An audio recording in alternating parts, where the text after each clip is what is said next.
आज के इस वीडियो में आपका स्वागत है। और आज मैं धनी सर्विसेज के शेयर का एनालिसिस करने वाला हूँ। ये धनी सर्विसेज का ये जो शेयर है इसका 1 डे का चार्ट है और शेयर को देख के ऐसे लगता है कि काफ़ी बढ़िया परफॉर्म कर रहा है शेयर।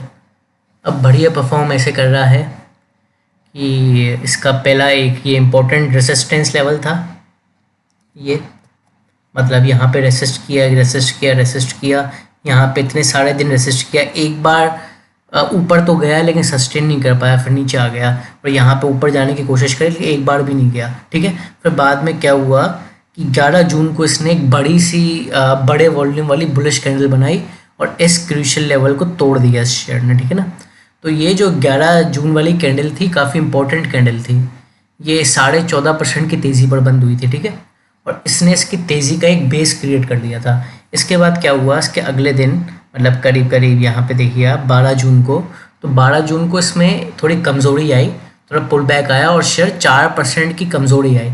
शेयर में 4% की कमज़ोरी तो आई लेकिन फिर भी इस लेवल के ऊपर ही रहा, जो लेवल को ब्रेकआउट दिया था कैंडल ने, इस लेवल के ऊपर ही रहा, तो इसका खास इम्पैक्ट पड़ा नहीं।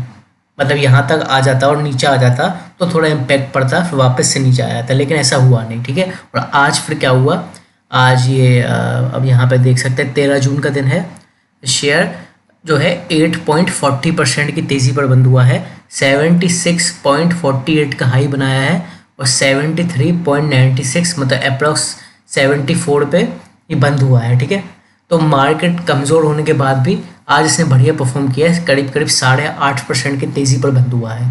और ये इसलिए संभव हो पाया क्योंकि इन दोनों इस वाली कैंडल के वॉल्यूम अच्छे थे जिससे सेंटीमेंट्स अच्छे बने और इस वाली कैंडल के भी वॉल्यूम अच्छे रहे।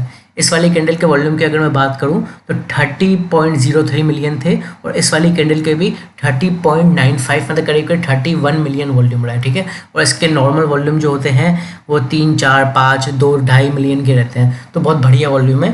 ठीक है, तो अब हमें आगे क्या करना है, देखिए आगे अगर हम देखें तो इसका अगला क्रूशियल लेवल इस शेयर का ये था जो कि इसको भी पार कर लिया और इसके ऊपर बंद हुआ है। ठीक है, और क्लोजिंग भी सही जगह पे हुई है, करीब करीब 74 पे हुई है।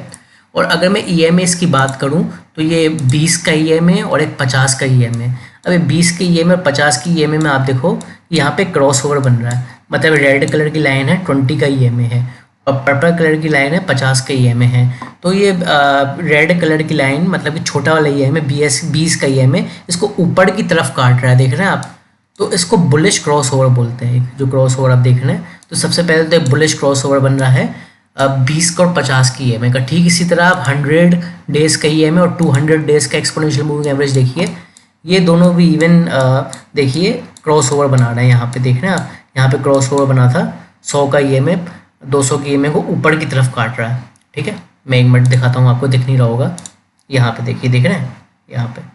तो जो जितने भी चारों असेंशियल मूविंग एवरेजेस होते हैं 20 का, 50 का, 100 का और 200 का, ये चारों आपस में मिलके दो क्रॉस ओवर बना रहे हैं, बुलिश क्रॉस ओवर्स, तो ये तेज़ी को दर्शाते हैं। इसके अलावा जो ब्रेकआउट हुए हैं इन कैंडल्स के, ये भी हाई वॉल्यूम्स के साथ हुए हैं और ये बुलिश मारूबूजो कैंडल्स बनी हैं, तो ये भी तेज़ी को दर्शाते हैं। तो अब यहाँ पे बाय करना काफ़ी सेफ है। अगर आपको बाय करना है तो आप 75 के ऊपर मतलब 75 रुपये 75 के ऊपर जाता है प्राइस तो आप बाय कर सकते हो और एज लॉन्ग एज 75 के ऊपर है प्राइस, 75 रुपये के ऊपर है, 75 रुपये के ऊपर है, तब तक इस शेयर में तेज़ी रहेगी। हाँ, हालांकि 75 के अब नीचे जाता है तो दिक्कत आ सकती है, लेकिन 75 की जब तक ऊपर है आप सेफ हैं, आप बाय कर सकते हो और होल्ड करके रख सकते हैं। तो आपका जो पहला टारगेट होगा वो इसी वाली कैंडल का हाई होगा 76.50 करीब करीब, फिर 76.50 से इसका जो अगला लेवल होगा आपको ये है 80 रुपीज़ का देखने को मिल सकता है और 80 रुपीज़ के बाद ये 81.50 या 81.60। ठीक है, अब यहाँ पे आप देखिए ये भी एक क्रूशियल लेवल है। अब यहाँ से जो है पुल बैक नहीं होना चाहिए, पुल बैक हुआ तो फिर तेज़ी नहीं आएगी, तो यहाँ से भी तेज़ी होनी चाहिए। तो मतलब 81.60 पे आप देखिए शेयर कैसे रिएक्ट कर रहा है। अगर ये 81.60 से भी ऊपर निकलता है और ख़ास करके अच्छे वॉल्यूम आते हैं तो इसका अगला लेवल 83 का होगा, फिर 85 रुपीज़ का होगा। तो मैं इतने थोड़े थोड़े लेवल इसलिए बता रहा हूँ क्योंकि ये एकदम से नहीं बढ़ेगा, ठीक है ना, हो सकता है इसके लोगों का इंटरेस्ट इतनी तेज़ी देख के थोड़ा कम हो जाए इसलिए। ठीक है, फिर इसका अगले बाद का जो लेवल होगा 85 का सीधा 90 रुपये का होगा। तो फिलहाल ये 90 रुपये तक आ सकता है।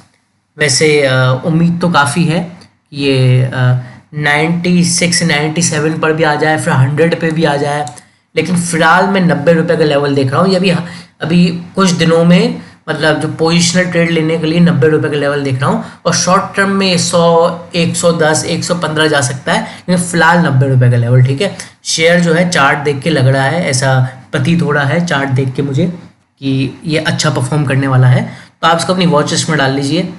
और जो लेवल मैंने बताया उसके ऊपर रहना चाहिए शेयर, 75 के ऊपर जाए तो उसके ऊपर ही रहे, फिर 81.60 के ऊपर जाए तो उसके ऊपर ही रहे, फिर 90 के ऊपर जाए तो उसके ऊपर ही रहे, ऐसे। ठीक है ना, नहीं तो फिर आप थोड़ा बहुत प्रॉफिट में अपने रिस्क के हिसाब से एग्जिट कर सकते हैं। आज के इस वीडियो में इतना था, थैंक यू।